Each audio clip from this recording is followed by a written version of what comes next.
Hello students, welcome to Amar tuition classes. आज हम question number 13 करने वाले हैं और ये भी फोर फीचर के ही एंट्रीज हैं। सो आइए देखते हैं इन एंट्रीज में क्या दिया हुआ है।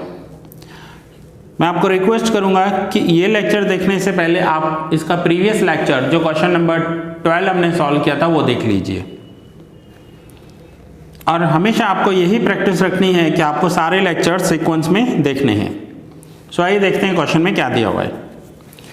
Right journal entries in the books of company for forfeiture and reissue of forfeited shares from the following information. Company forfeited 1200 equity shares of ₹10 each held by Katara for non-payment of allotment money 14 per share including premium 10 and first and final call money of ₹3 per share.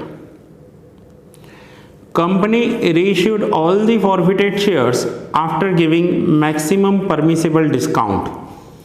Most important point underline कर दीजिए, after giving maximum permissible discount. These shares were purchased by Kanu. Now journal entries करनी है। So journal entries in the books of company. अब मैं यहाँ पर आपको explain कर रहा हूँ। देखिए इसके शेयर्स क्यों फॉरफिट हुए हैं, क्योंकि इसने अलॉटमेंट मनी पे नहीं किया है।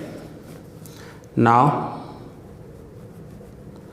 अलॉटमेंट मनी कितना, अलॉटमेंट मनी था 14 रुपीज़। सो 4 rupees capital plus 10 rupees premium, ये इसने पे नहीं किए। और इसने क्या किया है, एंड इसने फाइनल कॉल पे नहीं किया है, फर्स्ट एंड फाइनल कॉल। तो मैं यहाँ पर फाइनल कॉल लिख रहा हूँ 3 रुपीज़ पर शेयर, और फाइनल कॉल में प्रीमियम 0 था। अब क्या पे किया होगा, तो एप्लीकेशन पे की होगी इसने। और टोटल शेयर कितने का है, 10 रुपीज़ का। अब 10 में से 3 फाइनल कॉल है, 4 अलॉटमेंट है। सो 4 + 3 7, तो एप्लीकेशन कितना होगा 3 रुपीज़। कोई इन्फॉर्मेशन नहीं है, दैट मीन्स एप्लीकेशन में प्रीमियम हो भी सकता है, नहीं भी हो सकता है, हम 0 कंसीडर कर रहे हैं। सो नाउ इस शेयर होल्डर ने क्या दिया है, एप्लीकेशन दी है, अलॉटमेंट नहीं दिया है, फाइनल कॉल भी नहीं दिया है। अब प्रीमियम का अमाउंट अलॉटमेंट में था, यह है इसका कैपिटल और यह है प्रीमियम। सो प्रीमियम का अमाउंट अलॉटमेंट में है और इसने अलॉटमेंट नहीं दिया है, दैट मीन्स प्रीमियम भी नहीं दिया है। ठीक है, फिर से समझा रहा हूं। इस शेयर होल्डर ने अलॉटमेंट मनी नहीं दिया है और प्रीमियम का अमाउंट इनका अलॉटमेंट में है, दैट मीन्स अलॉटमेंट नहीं दिया तो प्रीमियम भी नहीं दिया। अब हमारे पास शेयर्स फॉरफिट करने के लिए 2 एंट्री है। First, if premium is paid, second, if premium is not paid. तो यहाँ पर प्रीमियम पेड नहीं किया है। सो एंट्री होगी equity share capital account debit 1200 shares into 10 12,000। Security premium account debit 1200 shares into 10 12,000। To share forfeiture account, इसे आपको याद कैसे रखना है, 2 paid calls 2 unpaid calls. Now paid में क्या पे किया है उसने, सो 3 रुपीज़ का ओनली एप्लीकेशन पे किया है। ये देखिए 3 रुपीज़ का एप्लीकेशन पे किया है। तो यहाँ पर लिखेंगे to share forfeiture account 1200 into 3 3600। To unpaid call, unpaid call में क्या पे नहीं किया, तो अलॉटमेंट पे नहीं किया, तो to share allotment account. Allotment में क्या पे नहीं किया है, 10 + 4 14 रुपीज़ पेड नहीं किए हैं। So 1200 into 14। And to share first and final call 1200 into 3 3600। ये हो गई शेयर फॉरफीचर की एंट्री।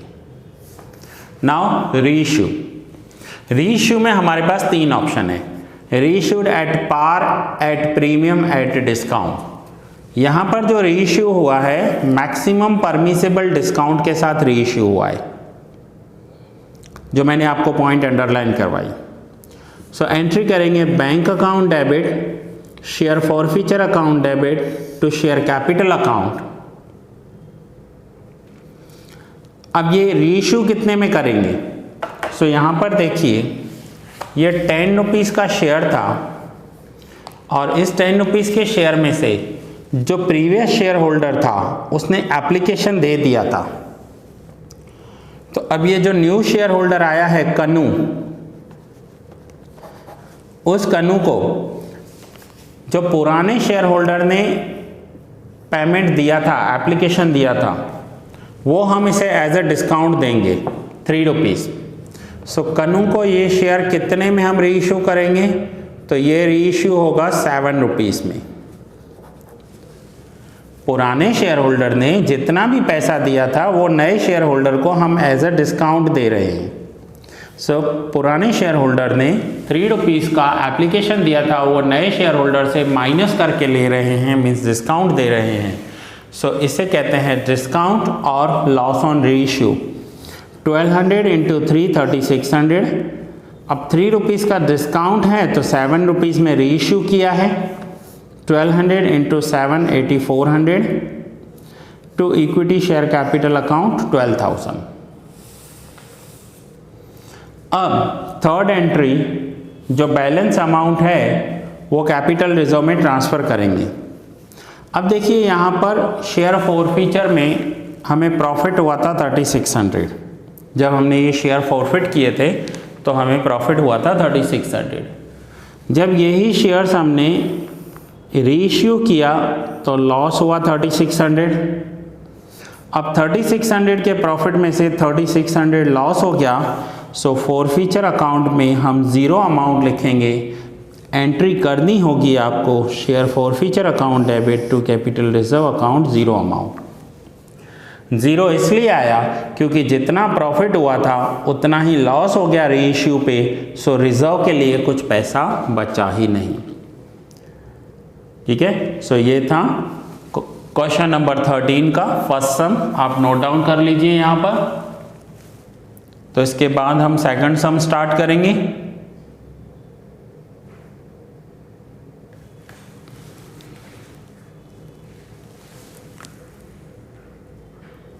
नाउ आइए सेकंड सम स्टार्ट करते हैं और देखें इस क्वेश्चन में क्या दिया हुआ है।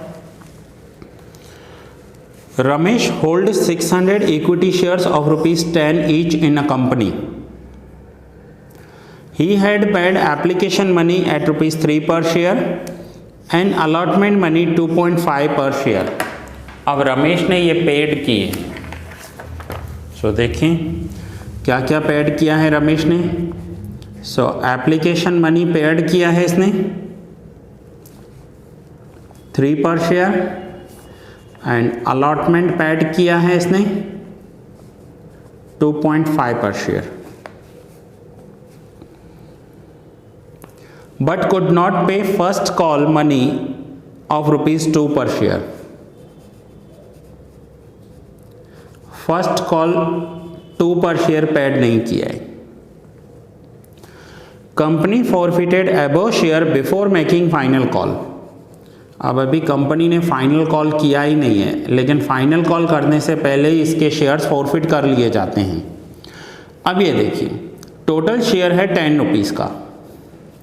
इसने एप्लीकेशन पेड की है, इसने एप्लीकेशन अमाउंट पेड किया है, अलॉटमेंट अमाउंट भी पेड किया है, फर्स्ट कॉल पे नहीं किया। सो 10 रुपीज़ में से अगर हम ये तीनों अमाउंट माइनस करें 3 + 2 5 7 7.5 तो फाइनल कॉल हो जाएगा 2.50। एंड फाइनल कॉल अभी तक कंपनी ने किसी से मंगवाया ही नहीं है, पेंडिंग है ये फाइनल कॉल। और फाइनल कॉल होने से पहले ही उसके शेयर्स फॉरफिट कर लिए जाते हैं।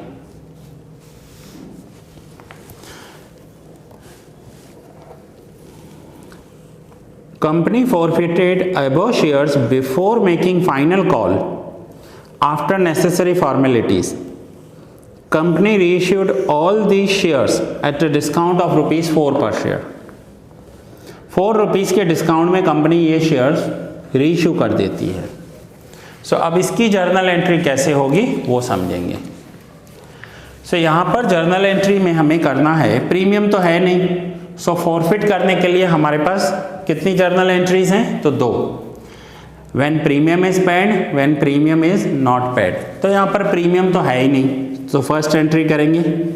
फर्स्ट एंट्री है equity share capital account debit to paid calls to unpaid calls. याद कैसे करना है आपको, equity share capital account debit to paid calls to unpaid calls. Paid calls forfeiture में जाएंगे, अनपेड कॉल्स जो कॉल बाकी होगा। अब यहाँ पर देखिए कि कंपनी ने अभी फाइनल कॉल किया ही नहीं है। सो कंपनी ने अभी तक जितना कॉल किया है इन तीनों का टोटल 7.5 वो हम डेबिट करेंगे, क्योंकि अभी फाइनल कॉल करना बाकी है। कंपनी उससे पहले ही उसके शेयर्स फॉरफिट कर रही है, फॉरफिट यहाँ पर हो रहे हैं फर्स्ट कॉल के बाद। सो अभी तक कंपनी ने बाकी लोगों से 7.5 मंगवाया है, तो यहाँ पर एंट्री करेंगे equity share capital account debit 600 into 7.5 4500। अब इसमें से इसने क्या दिया था, पेड कॉल्स कौन से थे, 3 रुपीज़ एंड 2.5, 5.5 इसने पे कर दिए थे। So to share forfeiture account 600 into 5.5। और जो अनपेड कॉल है वो फर्स्ट कॉल अनपेड है 600 इंटू 2 1200। सो एंट्री होगी equity share capital account debit to paid calls to unpaid calls. Now यही शेयर्स रीइश्यू किए हैं।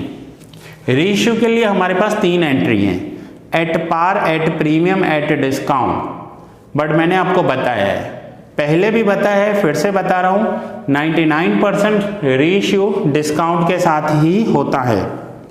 सो एंट्री करेंगे bank account debit 600 shares. Now कितने में रीइश्यू किया था, तो 4 रुपीज़ के डिस्काउंट के साथ रीइश्यू किया है। क्वेश्चन में देखिए लास्ट लाइन पर दिया हुआ है। नाउ ये शेयर था 7 रुपीज़ 50 पैसा। शेयर का टोटल वैल्यू तो 10 है, लेकिन फाइनल कॉल अभी हुआ ही नहीं है, तो इस शेयर की वैल्यू है 7.50, जिसमें से डिस्काउंट दिया है 4 रुपीज़। सो 4.0 माइनस करेंगे तो ये शेयर 3 रुपीज़ एंड 50 पैसा में रीइश्यू किया है।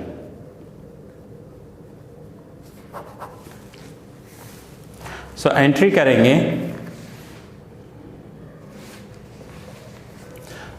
Bank account debit 600 into 3.5 2100। Share forfeiture account debit 600 into 4। ये डिस्काउंट कंसीडर कर लो या लॉस ऑन रीइश्यू कंसीडर कर लो। ये लॉस ऑन रीइश्यू है इनका 2400। To equity share capital account 4500। देखिए कैपिटल में हमने डेबिट किया था 4500 और क्रेडिट हो गया 4500। नाउ नेक्स्ट क्या होगा, सो नेक्स्ट हमें फॉरफीचर में से कैपिटल रिजर्व में ट्रांसफ़र करना है। एंड फॉरफीचर में से कैपिटल रिजर्व में ट्रांसफ़र करने के लिए हमारे पास एक ही जर्नल एंट्री है, और वो जर्नल एंट्री होती है share forfeiture account debit to capital reserve account. 3300 का फॉरफीचर क्रेडिट किया था, 2400 डेबिट किया था।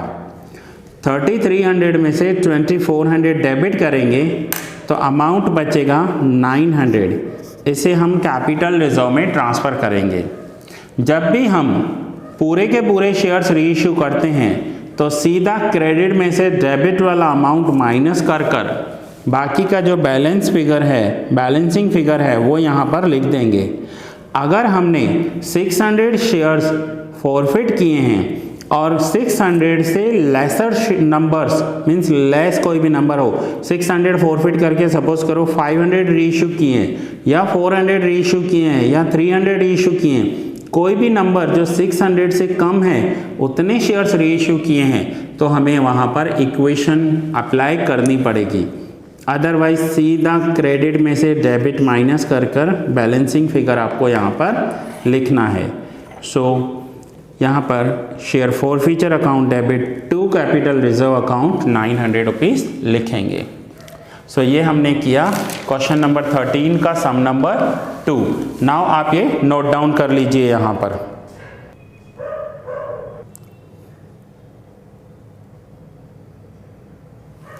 नाउ आइए क्वेश्चन नंबर 13 का सम नंबर 3 करते हैं। देखें उसमें पहले इंफॉर्मेशन क्या दी हुई है। और हाँ, ये जो मैंने आपको सम करवाए पहले, उसकी ये कुछ कैलकुलेशंस हैं, वो भी आप नोट डाउन कर लीजिए यहाँ पर। सो ये था सेकंड के लिए और ये है फर्स्ट के लिए जो इससे पहले की थी। नाउ आइए क्वेश्चन नंबर 13 में सम नंबर 3। पहले क्वेश्चन रीड कर लेते हैं। Company forfeited 400 equity shares of ₹100 each issued at a premium of 20% on face value. 80 per share including premium are called up on these shares for non-payment of allotment money including 50। अब यहाँ पर हमें पहले लिखना पड़ेगा कैसे। Application allotment money at ₹50 including premium।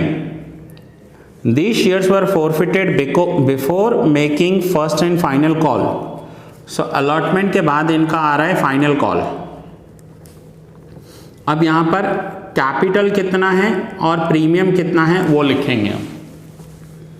Capital plus premium. अब ये जो शेयर है टोटल 100 रुपीज़ का शेयर है। 20% प्रीमियम है। 20% मीन्स 20 रुपीज़ और प्रीमियम इनका अलॉटमेंट में है। दैट मीन्स एप्लीकेशन और फाइनल कॉल में प्रीमियम का अमाउंट 0 होगा। इनका पूरा का पूरा प्रीमियम अलॉटमेंट में है। अलॉटमेंट का अमाउंट 50 रुपीज़ है। अब 50 रुपीज़ अलॉटमेंट है और 20 प्रीमियम है, तो बाकी कैपिटल में कितना होगा 30 रुपीज़। और कंपनी ने अभी तक कितना कॉल किया है 80 per share are called up. Company ने 80 रुपीज़ पर शेयर कॉल किया है। अब अगर कंपनी ने 80 रुपीज़ पर शेयर कॉल कर दिया है, सो अलॉटमेंट में 50 कॉल किया है, तो एप्लीकेशन में कितना होगा। अभी तक टोटल कंपनी ने 80 रुपीज़ कॉल किए हैं, जिसमें अलॉटमेंट में 50 है, तो एप्लीकेशन में कितना होगा 80 माइनस 50 30 और 100 में से ये 60 माइनस कर लो तो फाइनल कॉल हो गया 40। सो नाउ अब इंफॉर्मेशन क्या है। एप्लीकेशन 30, अलॉटमेंट में 30 plus 20 premium and final call 40, total 100 plus 20। Now 400 shares forfeit करने हैं। सो शेयर फॉरफिट करने के लिए हमारे पास 2 जर्नल एंट्रीज हैं। कौन सी 2 जर्नल एंट्रीज हैं। When premium is paid, when premium is not paid. तो ये है when premium is not paid. अब प्रीमियम इज नॉट पेड क्यों है, क्योंकि इस पर्सन ने सिर्फ एप्लीकेशन मनी दिया है, अलॉटमेंट नहीं दिया है। अलॉटमेंट नहीं दिया है और प्रीमियम अलॉटमेंट में है, इसका मतलब प्रीमियम नहीं दिया है। So when premium is not paid entry होगी equity share capital account debit, security premium account debit to paid calls. Paid calls जाते हैं फॉरफीचर में and to unpaid calls. Now 400 shares into 60 rupees. 60 क्यों करेंगे, क्योंकि एप्लीकेशन और allotment का जो ये टोटल अमाउंट है ना, ये कंपनी ने अभी तक 60 कॉल किया है, 40 तो कंपनी ने कॉल ही नहीं किया है। सो इसलिए यहां पर हम 60 रुपीज़ डेबिट करेंगे। सो 400 into 60 24,000 equity share capital account debit. Premium नहीं दिया है, प्रीमियम अलॉटमेंट में था 20 रुपीज़ था। So security premium account debit 400 into 28,000 to share forfeiture account 400 into 30 means जो पेड किया है। एंड अनपेड अमाउंट कौन सा था? अलॉटमेंट वाला 30 प्लस 20 50 रुपीज़ अलॉटमेंट में नहीं दिए थे। सो 400 into 50 20,000 and 400 into 30 12,000। It means कि इस शेयर होल्डर ने सिर्फ एप्लीकेशन ही दिया है और 30 रुपीज़ एप्लीकेशन पे दिए हैं, 400 शेयर्स 12,000 रुपीज़ फॉरफिट हो गए इसके। इसने अलॉटमेंट मनी दिया नहीं है। अब कंपनी ने क्या किया है? These shares were forfeited before making first and final call. These shares reissued before first and final call as fully paid up 36,000. अब इन शेयर्स को फुली पेड अप करके 36,000 में रीइश्यू किए हैं। So 36,000 that means bank account debit 400 into 90 36,000। ये amount को आप 400 से डिवाइड कर लो कि अगर 36,000 में टोटल शेयर्स रीइश्यू किए हैं और टोटल 400 शेयर्स हैं, so 36,000 divide by 400 that means ₹90 per share reissue किया है इन्होंने। So 400 into 90 36,000 to security premium account 400 into 30 and to equity share capital account 400 into 60। अब ये कैपिटल में 60 रुपीज़ कहाँ से आया? तो वो यहाँ पर हमने जितना डेबिट किया था उतना ही हम यहाँ क्रेडिट करेंगे। सो 400 इंटू 60 24,000। सो बाकी का अमाउंट 12,000 प्रीमियम हो जाएगा। अगर हम कोई शेयर रीइश्यू कर रहे हैं तो हमारे पास अलग अलग 3 ऑप्शन है, issued at par, issued at premium and issued at discount. मैंने आपको पहले भी बताया, फिर से बता रहा हूँ, 99% केसेस में डिस्काउंट पर रीइश्यू होते हैं, लेकिन यहाँ पर 24,000 के शेयर्स 36,000 में रीइश्यू हुए हैं। इसका मतलब है कि ये प्रीमियम के साथ रीइश्यू हुए हैं। So bank account debit to equity share capital to security premium. Now share forfeiture में जो प्रॉफिट हुआ वो कैपिटल रिजर्व में ट्रांसफ़र करने के लिए हमारे पास एक ही जर्नल एंट्री है और वो है share forfeiture account debit to capital reserve account. Amount है 12,000 और उसके लिए हमें क्या करना होता है? सो उसके लिए हम शेयर फॉरफीचर में देखेंगे क्रेडिट कितना हुआ है। सो शेयर फॉरफीचर में क्रेडिट हुआ है 12,000। डेबिट कितना हुआ है? तो डेबिट कुछ भी नहीं, 0 डेबिट हुआ है। डेबिट कब होगा? जब हम उसे डिस्काउंट पर रीइश्यू करेंगे। यहाँ पर तो प्रीमियम के साथ रीइश्यू हुआ है तो डेबिट अमाउंट 0 है। सो 12,000 माइनस शेयर फॉरफीचर का डेबिट अमाउंट 0, 12,000 माइनस 0, सो 12,000 अमाउंट आएगा। ये देखिए यहाँ पर नरेशन में भी लिखा हुआ है, being credit balance of share forfeiture 12,000 minus 0, 12,000 transfer to capital reserve account. So students, ये शेयर्स पहले भी प्रीमियम पे रीइश्यू हुए थे, पहले भी प्रीमियम पर इश्यू हुए थे और रीइश्यू भी प्रीमियम पर हुए हैं। सो ये था आपका क्वेश्चन नंबर 13 का सम नंबर 3। सो नोट डाउन कर लीजिए अभी आप, ये इसका फर्स्ट पेज है।